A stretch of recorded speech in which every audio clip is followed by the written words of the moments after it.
Hello and welcome to another episode of Politics 2.0. And on this show, we are talking to politicians from around Sri Lanka to find out what they think about the current economic crisis that is staring into Sri Lanka. And on this show, we are talking to Mr. Rehan Jayawickreme, I beg your pardon, the ex-chairman of the Valigama Urban Council and the vice-chairman of the SJP Youth. He is joining us today to talk about Sri Lankan politics and a lot of other things on this program. So, sir, I would like to extend to you the warmest of welcomes. Thank you so much for agreeing to join us today on Politics 2.0. You can call me Rehan. Oh, okay, if you prefer it. Rehan, thank you so much for joining us on this program. And can I start off by asking you, is there any, what is your take on the economic crisis in general? I think, no, first of all, thank you for having me on your show. It's an honor to be on your show. So I think it's not a problem that started happening since of late. I think it's years and years of financial mismanagement. But when you say years and years, it's also not too much into the past as well, no matter what the government now says. It's more on the lines of the past, I would say 2005 to 2015.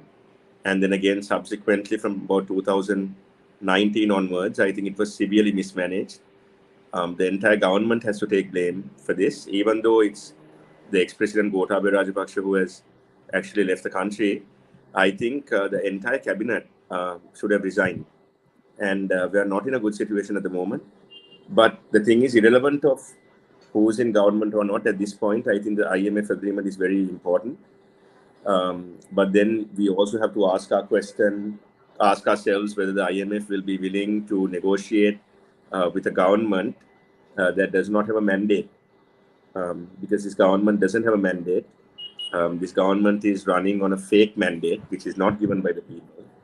It's run by the decisions made by the SLPP, who are also still very much in the whole picture. And I think the fact that even though people think that Mr. Wickremesinghe, the president with no mandate, even though they think that he can fix this, we have to also understand that he's working with a failed unit. So just like a sport or just like anything else, maybe a company, it doesn't matter if the CEO is a brilliant CEO unless the people working under him or the people working with him are experienced enough to, steer the ship. If he was a captain, for instance, it doesn't matter if you're a good captain if you don't have good crew members on your ship. The captain can't do everything by himself. So there lies the question whether this government is competent enough to handle the IMF. And also the fact that human rights have been at an all-time low when it comes to Mr. Wickremesinghe taking over. I think he was the leader of my old party, but even I didn't expect him to be this intrusive with the way he handled matters that could have been handled much better. He completely rode on the Aragale and squashed the Aragale. And he took maximum advantage out of them. So, and the fact that there are so many arrests happening, even things like that, I don't think will look good in the eyes of the IMF. So we really have to get our act together. But at the moment, I would just answer your question saying that no, we are not in a good space at the moment. Our economy is quite bad, and it's through serious, not only economic decisions, but there has to be a consensus with all the parties. I mean, we don't have to take ministries. The committees are powerful enough. It's just that Sri Lanka is not used to seeing strengthened committees because the Sri Lankan parliament has never ever strengthened committees to a level where they are empowered to be heard. They always try to, sweep the findings of these committees under the rug, which is why they prorogue parliament plenty of times. So I think that all these things have to start working out. If not, we're in for a very rough time.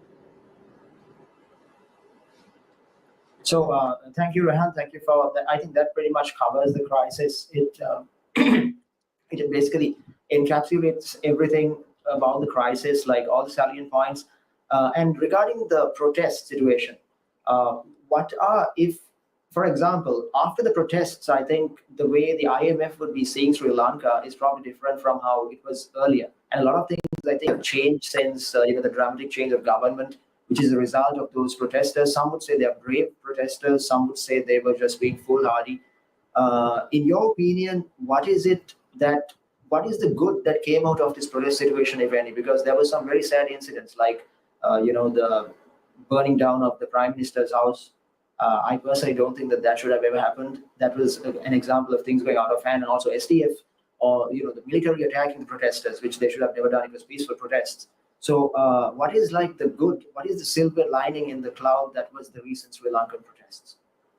I think no matter how much we blame President Gotabaya Rajapaksa, we all played our individual roles in making sure that he resigns.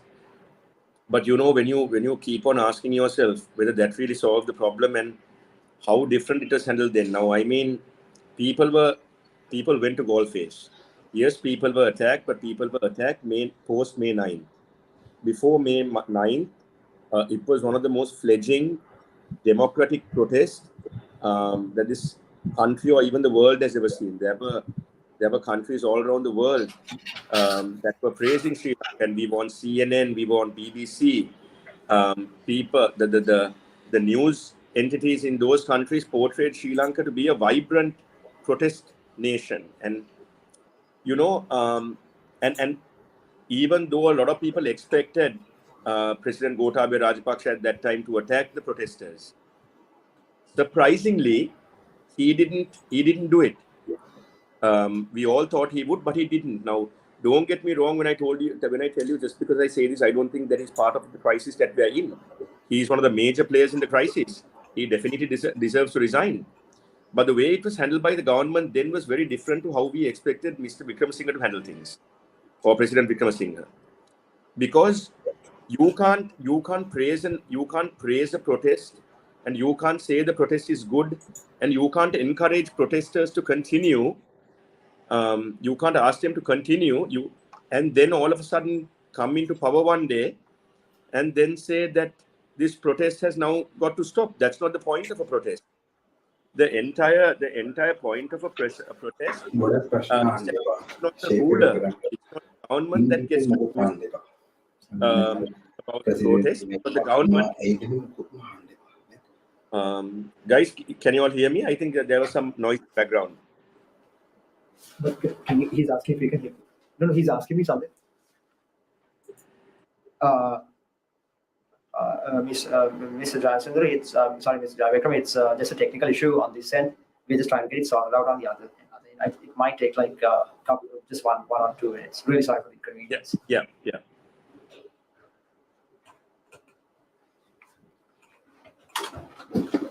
I keep calling.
Reveal with Sean Adams. On this show, we are talking to Mr. Rehan Jayawickreme. He is here to talk about the current economic crisis and what how politicians in this country can help the public to overcome this crisis. One of the worst, in fact, since we gained independence. So, Mr. Jayawickreme, can I ask you, when it comes to the IMF, what are the different ways in which the IMF can help Sri Lanka rebuild the country? And is there anything standing in their way? The IMF package is something that Sri Lanka should have gone a long time ago, and it's not something that we shouldn't have done for all these years. But now, since it has come to this, I'm not a economist, but I do talk to a lot of economists, and I've also spoken to economists in our party, namely our economic troika, which consists of Harsha De Silva, Rehan Jayawickreme, and Kabir Hashim. So I've spoken to all of them about this, and the little bit of understanding or the rough understanding I get about this whole problem is that even if the IMF does give us this loan, which I'm sure we'll get at some point after the staff level agreement that they're supposed to have, there is going to be a lot of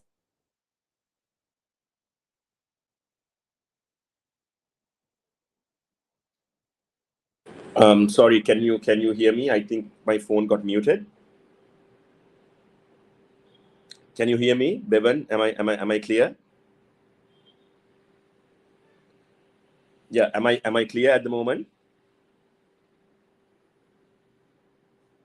Can you hear me? Yes, there was a small technical glitch right there. The screen froze for a second. Okay. You can continue. You can continue, Mr. Jayawickreme. Okay. So I think that economic troika, what they have said is that the staff level agreement does not come, quite easy. That there is a lot of work behind it, and there's also going to be some serious taxes that are going to be adjusted, and people will not have it easy, or we won't have it easy for another long time. So we got to get geared for that. We shouldn't just think that the IMF is going to solve this problem out in a year. With countries with huge economic problems like us, it usually takes a longer time. For example, Lebanon, where this issue first happened. And then it's also interesting to note that even in Lebanon, when you read the Lebanon story, it's almost the exact same twin story of what's happened in Sri Lanka, except a few minor issues here and there. All the major ones, if you look at the Lebanon story, it's very similar to Sri Lanka. And even in that country, the central bank governor in Lebanon is actually blamed a lot for the crisis. Then the military had to intervene. There has been a few change of governments in Lebanon. So it's really surprising to me how the previous regime, even though they didn't have the expertise to handle it at a later stage, I don't understand why they couldn't follow the Lebanon story and understand that we needed to go to the IMF. But all that being said, those are the reasons that got us here. So we shouldn't think that the IMF issue is something that will be sorted out within a day. Even if we do get the IMF loan, we are looking at a good 3 to 5 years, in my opinion, just for us to start feeling a difference. So as Sri Lankans, yes, there is politics involved, but we should all realize that no matter who takes over at the moment, this timeline will always be there. So that's something that we need to understand about this whole IMF thing. We shouldn't think that it's going to solve matters in a day. Now, how do you think we should approach the next 10 years ahead? Like, should we switch to electric cars, for example? Anything that like the public of Sri Lanka can do to alleviate the crisis? So I think I'm a youngster. I wouldn't say that I'm a youngster as such. I would say that I'm a youngster who is also a father of 2 children, 35 years old. But I belong in the category where you get a lot of politicians who are very senior, but you rarely get people who are young. Or not that you rarely get people, but the percentage of people in local government politics who are young is quite low. But one thing that I always think of innovative things to get us out of this, right? And one thing that I constantly think about is the cultivation of medical marijuana. All right, this may sound controversial. Everyone may think it's very controversial, but if you look at it at a business model, because what a lot of Sri Lankans think is when you talk about medical marijuana and when you talk about THC and when you talk about cannabinoids, what they automatically think is that this is the stuff that people smoke and get high That's what they think. But no, when you actually look at the marketing aspect of it, when you know the amount of money that the medical cannabis industry, if you look at medical marijuana, you will see that THC, the chemical which a lot of people who smoke have it. This, what it contains is, it has something which really cures a lot of illnesses. And I'm not saying, what I'm saying is, this is not, and don't get me wrong, yes, it can be for local consumption, but this should be more export oriented, where we send this out of the country. It should be done with high security, but a lot of people should get to enter it, because it does solve a lot of medical issues. And when you look at the amount of stuff that you can do with hemp, but there's a narrative, but there's something known as hemp, which is also derived from marijuana. It can be used for 25 material for 25 major industries and even more. You can make ropes, you can make clothes. So this is a huge export market, and a lot of countries have already started doing this. And what I'm saying is, if it works for the United States, and if it works for Canada, which is now a big player, if Thailand are thinking about implementing it, if India is talking about it, I think these are industries that should, if I'm not mistaken, it's a dollar, like a 50, 60, some ridiculous amount, some billions and billions of dollars is the current market sort of realization towards these products. And I think while that's been done, we should also promote our tourism, because our tourism is something that is unbelievably beautiful. For example, in Baligama, where I'm from and where I represent, how amazing is it that you can go to Deniyaya, which is only about 1.5 hours from Baligama, which looks like Nuwara with a temperature of 22 degrees. And then you go from there, if you go down to the lower levels in Baligama, in the Mathura district, you go to Akuressa, which has low-grown tea.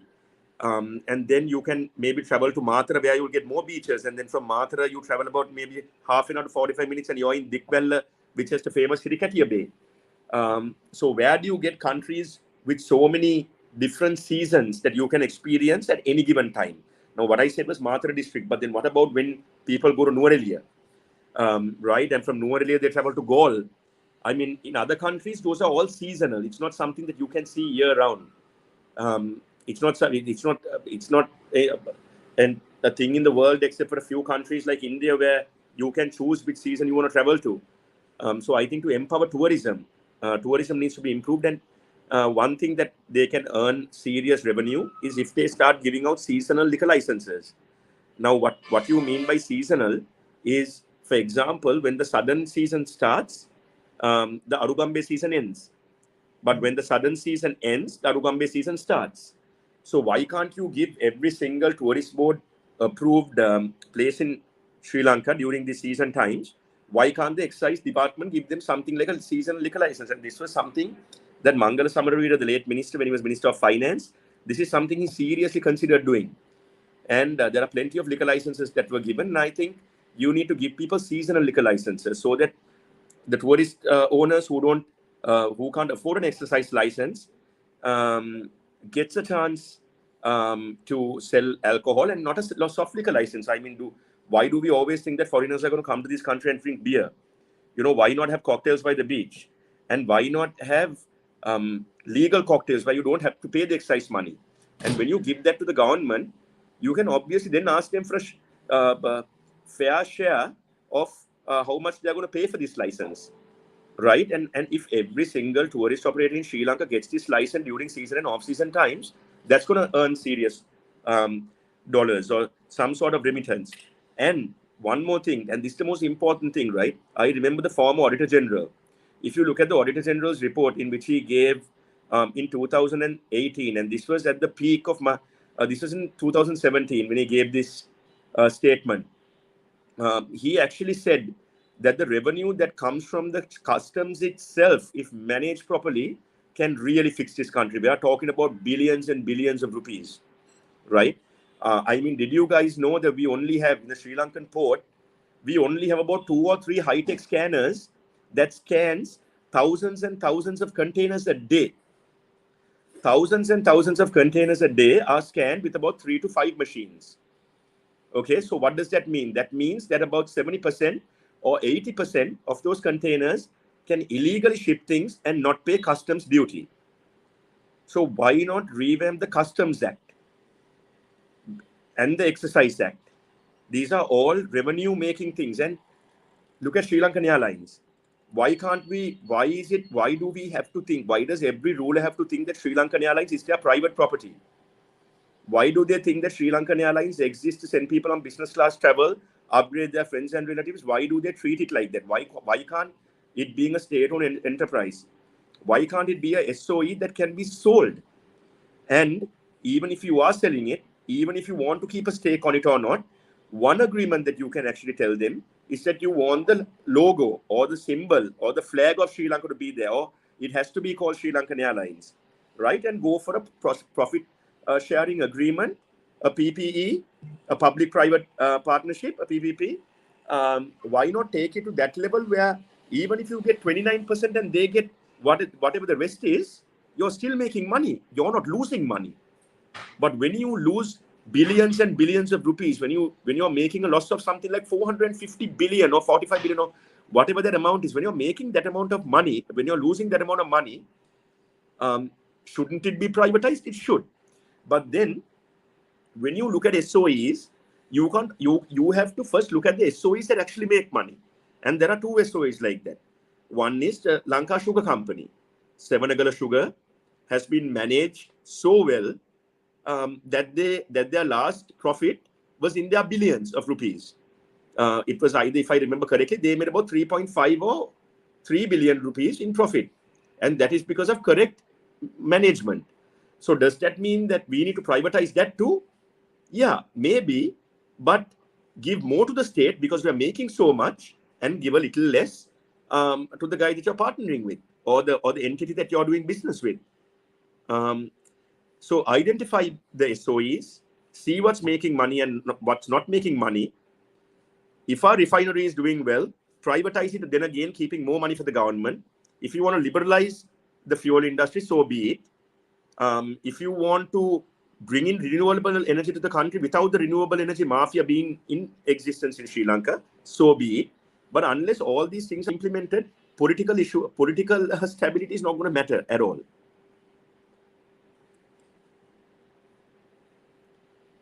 Thank you, sir. Also, can I ask you about, we were talking about tourism and India. So how can India help out with the crisis? For example, can they be a source of maybe secondary renewable energy, because we don't have much space in Sri Lanka to when it comes to the renewable energy power plants and all of that? How can India be of assistance to Sri Lanka? I think if we manage this properly by amending this Electricity Act, and if we give more power to the entity in general and not the unions and not the labor unions and all those things, I think that India may even buy energy from us. I'm not saying that, I'm telling you to look at it in a different point of view, not that they need our energy, but how much renewable energy can Sri Lanka, for example, have, and what is our size in comparison to India? Okay, our population is 21 million. There are states in India that have more population than the entire country, right? So what I'm saying is, once we are done utilizing it and once we get a steady flow of renewable energy, I'm quite sure that there'll be private Indian companies who will even want to purchase energy from us if we give them at a competitive rate. So I think whatever disagreements I have with the president, Mr. Ranil Wickremesinghe, he actually spoke about this at the Advocate Conference. And sometimes I think the reason and the predicament that he's in there is because he may have good ideas, but his personality as such that he can't achieve these things. But he actually spoke about it. And I think we all agreed. I think Harsha De Silva was in attendance and he agreed. We all agreed that even though we have politically different ideological differences with him, and even though we don't agree with him in essence and of what he stands for, certain economic ideas can be put forward. So that's why the SJB said that we want to come in through the committee stages. Because if we come in through the committee stages, we are empowered to make decisions through Parliament. Now, a lot of people say, will that be as effective as taking up ministries? I think it will be more effective because the people of this country know that there was common consensus, and if it even breaks through, they know how that consensus failed. Visibility. That's what I always say. Visibility is important when doing politics and when dealing with the people. And I think it's because that visibility wasn't there that Gotabaya Rajapaksa had to go home, because he was not being upfront with the people of this country. So, like I said, all those things like renewable energy, for example, what you spoke about, I think yes, it'll be great if India does help us. But I actually think that India doesn't need to help us with renewable energy, because if we amend the Electricity Act, and like I told you, if we give more power to the people of this country, because empowering a bill is not only beneficial for the politicians to implement, but it's also beneficial for the people. If it's a people-friendly, money-making amendment, so that's something that needs to be done. Because, like I said, when you look at the tariffs that you pay for renewable energy, when you look at the amount of red tape, the amount of bureaucratic red tape that's involved when you need to go get, for example, wind power generation plant, it's not easy. So liberalize it, make it open for everyone to compete, make it a level playing field for everyone. Make it a level playing field for everyone, and I think that we can do serious things. Who is the main guilty party in the parliament, or who is really guilty for the economic crisis in Sri Lanka, and can they be prosecuted using government or legal measures? The people who have to take blame are the successive regimes. And when I say regime, I don't mean government, because what I saw from 2005 to 2015, and then again from 2019 to now, is I have seen a regime. And the world doesn't need a regime, especially because we're a poor country. We have to understand the fact that we are poor. We are not even close to being a developed nation. We have the whole world trying to help us, but the problem that we have is, I mean, okay, I'll give you a good example for this, right? When you're doing business, you get something called profits and gains, right? Profits and gains and losses. You get those when you're doing a business, right? And when you're dealing with someone in business, you're obviously going to look, or when you're getting into a business, if it's profit based, you're gonna basically figure out how much you will gain and how much you stand to lose. Now, the IMF, for example, more than a lending institution, I would like to call it a financial institution. It is not only a lending institution, it's also a financial institution. They don't call themselves a bank, but the International Monetary Fund is more or less a bank. Now, are they going to, taking this into perspective, Bangladesh's foreign reserves have dropped down to, I think, 39 or 29 billion, and they decided to go to the IMF, and they have now submitted their application. Now, our foreign reserves fell down to something like 50 million or 100 million for us to go to the IMF, or 1 billion. But then it went much lower as well. That they said the exact figure is much lower. Now, would the IMF rather help a country that can pay back their loan and who can do strict fiscal policy, or are they going to give it to a country that cannot pay back their loans? So all this needs to be taken into consideration. So it's successive governments that have put us in this place. But like I told you, 2005, 2010, 2015, 2018, and or /19 again, all those governments are responsible. And the Rajapakshas have to take complete and absolute blame for what has happened to this country. And not just one Rajapaksha, every single Rajapaksha in power who holds political office has to take blame for the situation the country is in. And you asked me one question about can they be taken before the court of law? That's what is happening in 2015. But Mr. Ranil Wickremesinghe cut deals with his law and order minister, made sure that these deals were made sure that the guys would get out of trouble. So you don't always have to blame the person who you can't always blame the person that actually committed a crime. You have to also speak out against people who have not only empowered them, but have also empowered them and set them free. Thank you, Rehan. Right now, we have to go for a short break, and I'll be right back after that. To everyone tuning in, this is Politics 2.0, a Summer Political Reveal. This is where we talk to politicians about the current economic crisis in Sri Lanka. If you want to join us on live on air on this program. The number is 078-524-73473. I'll be right back after a short break. Stay tuned.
Welcome back to Politics 2.0, a summer political reveal.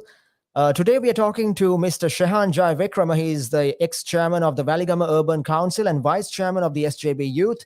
And he's joining us today on Politics 2.0 to discuss his thoughts on the Sri Lankan economic crisis and where the country is headed from now. So welcome back to the program, sir. Now, you were talking about, foreign aid and how India might be able to help us, but it all depends on the situation in this country. And also on the subject of people, you were talking about 2015. There was a similar crisis where they were taken before the courts. Why can it not be done right now? First and foremost, I think the first priority of this country right now should be to get us out of this economic situation. And the only way we can do that is if we pay a lot of attention on it. And if that attention is diverted to catching robbers again, you have to understand how much time will that take. And isn't the better thing to do right now? Get us first out of this economic mess and then attend to whatever that you need to attend. So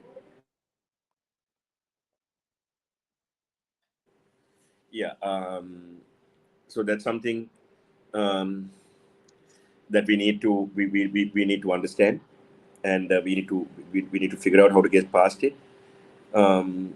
And when you tell me that India will help us, I think that India will help us no matter what the situation is.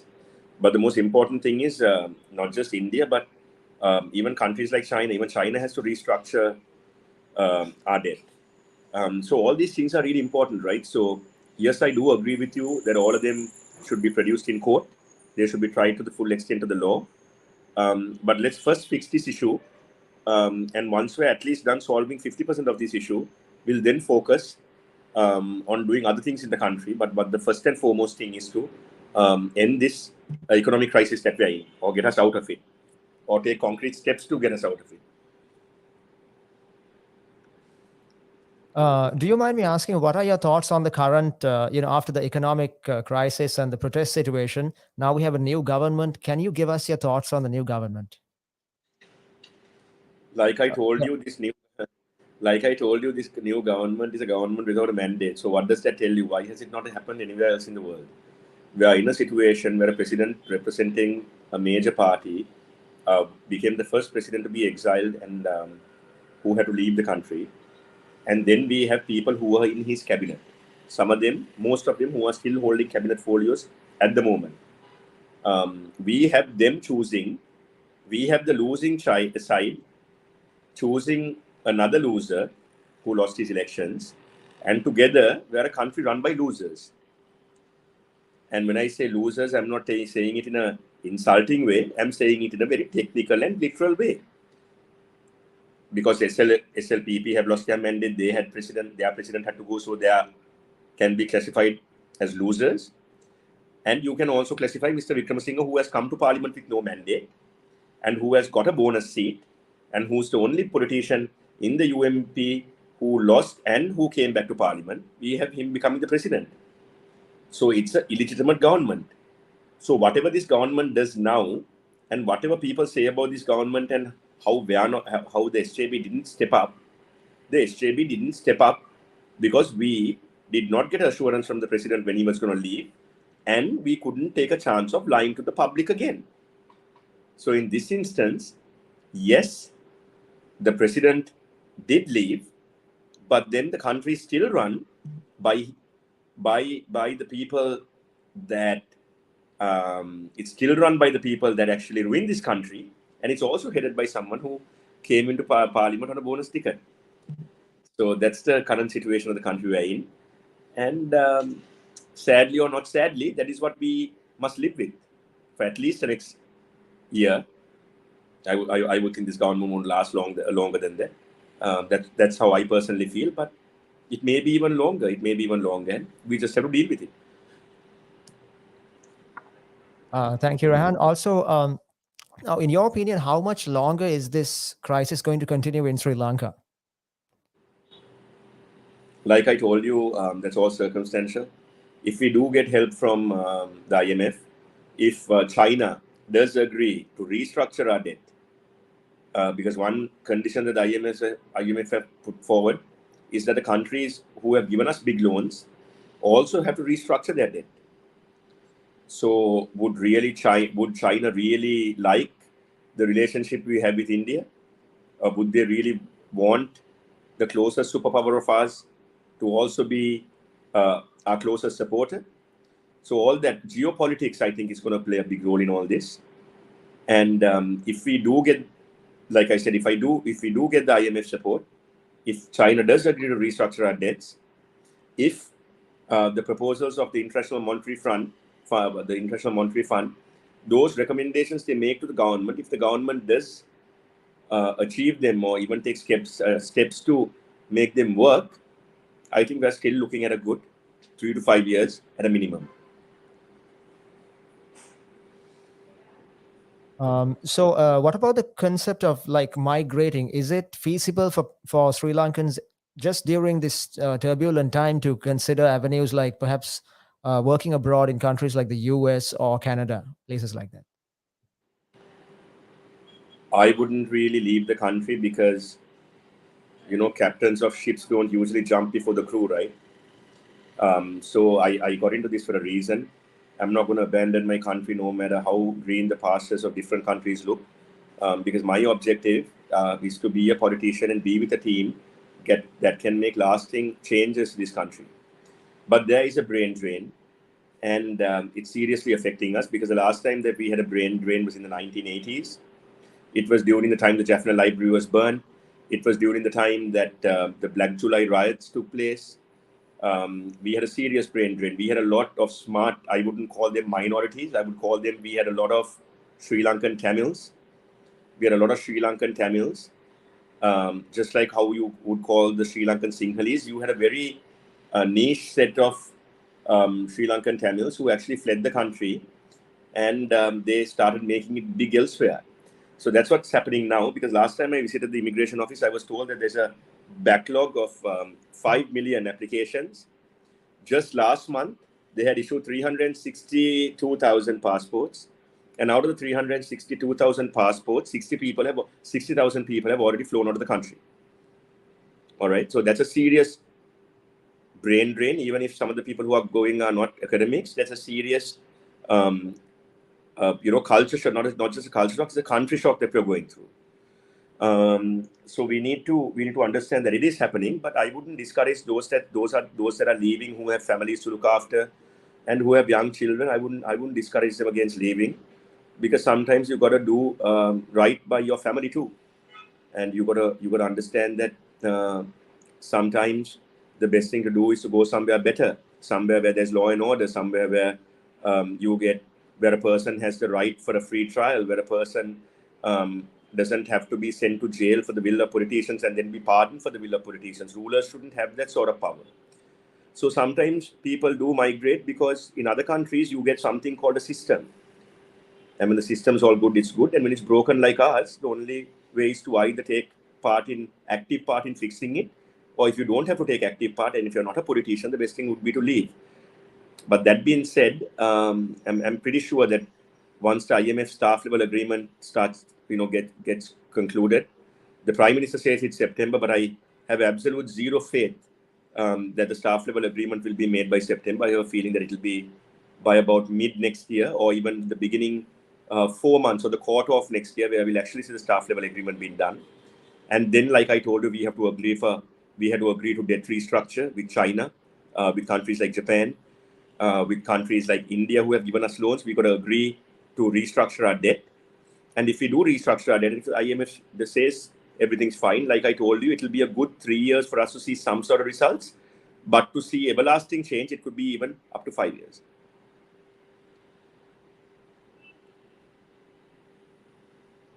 Now, in the short term, what are the various measures? Is there anything at all that we can do, especially like, three-wheeler drivers? They repeatedly say that it's really a question of petrol. It's not even money. It's a lack of petrol. Any maybe like quick fixes that people, the worst affected of Sri Lanka, can do to alleviate the situation in the next couple of months or years? We have run out of quick fixes. We don't have that option anymore. If we went to the IMF when Harsha De Silva told us to go to the IMF in 2020, we can think of quick fixes. Now, sadly, we just got to realize that we've hit the deep end, and it's going to be very difficult to come up. We've hit rock bottom, right? So there is no point in thinking about quick fixes at the moment. We got to make lasting fixes, and lasting fixes needs work. Okay, you can't put 2 tires in a car that has 4 tires, and you can't expect it to run on 2 tires with 2 tires missing. So you got to rebuild the whole thing. You got to think of the country as something that has been broken, and you have to surgically do what you can to fix it. Quick fixes, putting a plaster on top of a wound, is not going to help. It needs to be surgical, precision type of decisions that this government makes. Now, do I think this government is capable of making them? No. Do I think Ranil Wickremesinghe is a good president? No. Do I think Ranil Wickremesinghe is my president? No. Do I think Mr. Ranil Wickremesinghe is the country's president? No. Do I see his ministers as being people's representatives? No. So there's a big resounding NO, also known as no. All right. So unless they fix these things, like I told throughout this interview, I really don't see anything beneficial coming out of this. And let's please, for anyone who's watching this, I'm telling you all, for the love of God, stop believing in quick fixes. There are no quick fixes.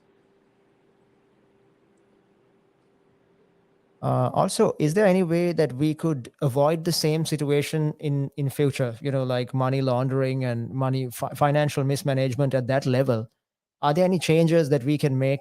Would you like to elaborate on any of those at the governmental level and the legal level? Bevan, I want to ask you a question, right? I know you all are asking me questions, but I want to ask you a question. And since I'm the guest, just give me a little bit of, happiness by replying.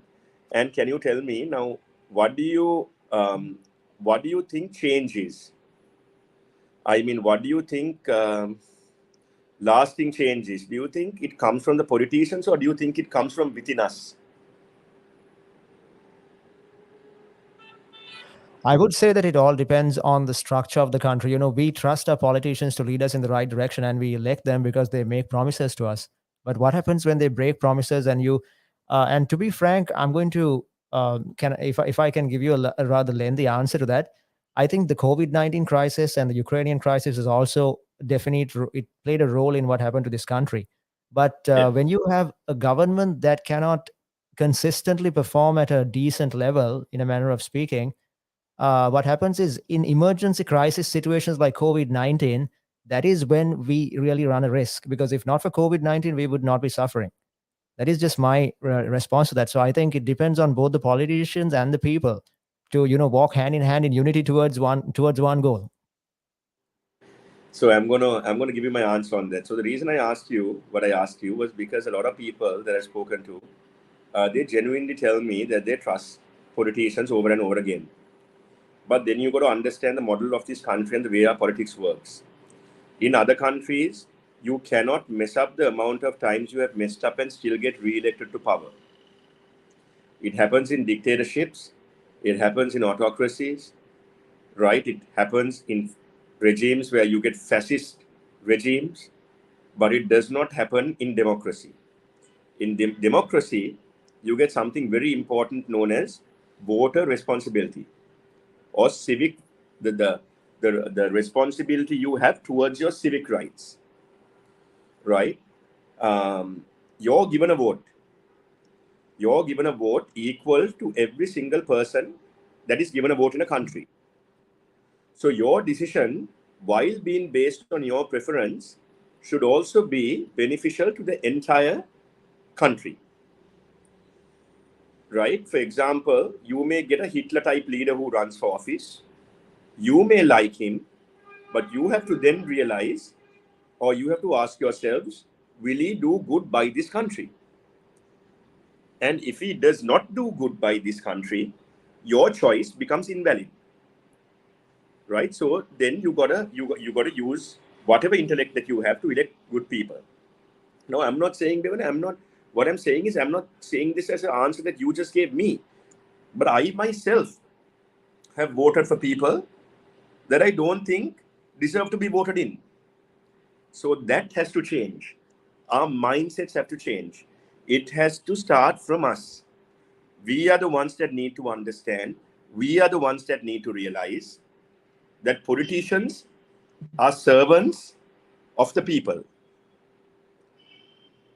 They are here to serve us, and we are not here to serve them. That is the basic principle that this country needs to follow. And after hitting rock bottom, with shows like this, with whatever you guys wanna, even in your private life, when you meet people, you have to start telling them to start changing this habit among themselves. And the day that happens, the day that the people of this country vote for a person not based on a butt packet, not based on a government job, not based on a government school for your children, not bribing the cops, not paying for your birth certificate, not having trouble your relatives paying for your death certificate. I mean, Sri Lanka is one of the only countries where when you're about 50 years old, when you're about 10, 15 years old, you start realizing that there is something called bribery. When you're about 20, 25, you yourself start bribing people because you need a birth certificate to give to a passport office to go abroad. And then the day you die, someone else pays to get your death certificate in time, right? So since the time our people, since the time our people start their work, they're so used to bribing people because they think it's normal. It's not normal. Bribe shouldn't happen. Giving a bribe is almost the same as taking a bribe. There shouldn't be a middle ground. Both of those things should not exist. So, like I said, I think if the people change their mindset, and if the people are responsible with their voting, I think the rulers will follow the people and it won't be the other way around. Thank you, Rehan. We have almost come to an end of today's show. Would you like to summarize everything that you said? Any additional thoughts that you have on the crisis? I mean, thank you very much for having me on your show. Like I said, I'm sorry I took a little bit of time with my answers, but I think with this day and age and with the age of social media, I think it's very important for me to give the message that's right to the people. And sometimes the replies are long, but it's all meant in good spirit for people who are listening and for people who want to make a change, for them to actually make a change. So that being said, everything that I said before, I've said in all the questions that you asked me. But if you're telling me to summarize everything all together at one, it would be to tell everyone to start getting prepared for a very rough ride. We are into stormy weather. There's a long, long, long way for us to go to get back on track. But let's all get together and let's all support one another and let's all stay patient. And while protesting, let's make it for all the real things.